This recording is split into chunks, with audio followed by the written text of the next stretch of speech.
শ্রদ্ধেয় সভার সভাপতি, এছাড়াও উপস্থিত এখানে আমাদের অঞ্চল সভাপতি উস্তম মোল্লা মহাশয়, এছাড়াও অঞ্চলের প্রত্যেকটা বুথে বিভিন্ন আইএসএফ কর্মী নেতৃত্ববৃন্দ ও সামনে উপস্থিত এই 2 নম্বর বুথের একনিষ্ঠ অ্যাক্টিভ কর্মীবৃন্দরা, প্রত্যেককে আমার অন্তর থেকে আন্তরিক সালাম ও ভালোবাসা জানিয়ে একটি কথা বলবো। মূলত মূল বিষয় হচ্ছে আমরা এখানে বসেছি আজকের বুথ কমিটি গঠন করার জন্য। এটা কোনো আমাদের দলীয় কার্যালয়ের কোনো গুরুত্বপূর্ণ বড় মিটিং নয় যেখানে লম্বা চওড়া কিছু ভাষণ দেওয়া যায়। সংক্ষিপ্ত সময়ে সংক্ষিপ্ত কিছু কথা বলি। বিগত দিন আমরা দেখে এসেছি যে আমাদের উপরে তৃণমূলের হারমাত বাহিনীরা কিভাবে অত্যাচার করেছিল। প্রত্যেকটা মানুষের নিজেদের হক নিজেদের অধিকার তারা হরণ করেছিল। বিভিন্ন দিক থেকে তারা চাল থেকে শুরু করে মিড ডে মিল থেকে শুরু করে কয়লা গরু থেকে শুরু করে প্রত্যেকটা কাজে কামে তারা চুরির সঙ্গে সংযুক্ত ছিল। এমনকি গরিব মানুষ, খেটে খাওয়া মানুষের অধিকার, গরিব মানুষের হক তারা মেরে পর্যন্ত খেয়েছিল। তো আজ সময় এসেছে আমাদের সেই আওয়াজটা প্রতিবাদ তোলার, আমাদের হক আমাদেরকে ফিরিয়ে আনার, আমাদের অধিকার আমাদেরকে ফিরিয়ে আনার।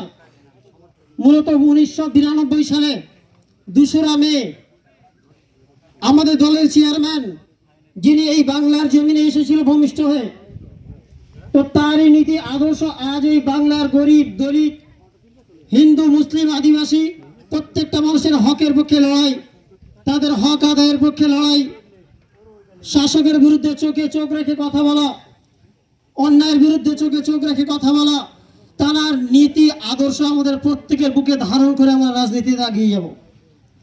মূলত বলার উদ্দেশ্য এতটুকু যে বিগত দিনে তৃণমূলের হারমাত বাহিনীরা যেভাবে লুটপাট করেছে, আমাদের নেতৃত্ব আমাদের নীতি আদর্শ যেন তেমনটা না হয়। আমাদের আদর্শ এমন হওয়া দরকার যেমন ভাইজানের আদর্শ আমরা দেখি।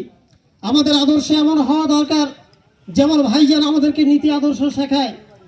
কোনো রকম লুটপাট, চাঁদাবাজি, তোলাবাজি, বিভিন্ন রকম গরিবের হক মেরে খাওয়া, গরিবের সাথে অন্যায় করা, দুর্ব্যবহার করা, জুলুম করা, আমাদের প্রত্যেকটা নেতৃত্ববৃন্দদের আদর্শ যেন এগুলোর মধ্যে না থাকে।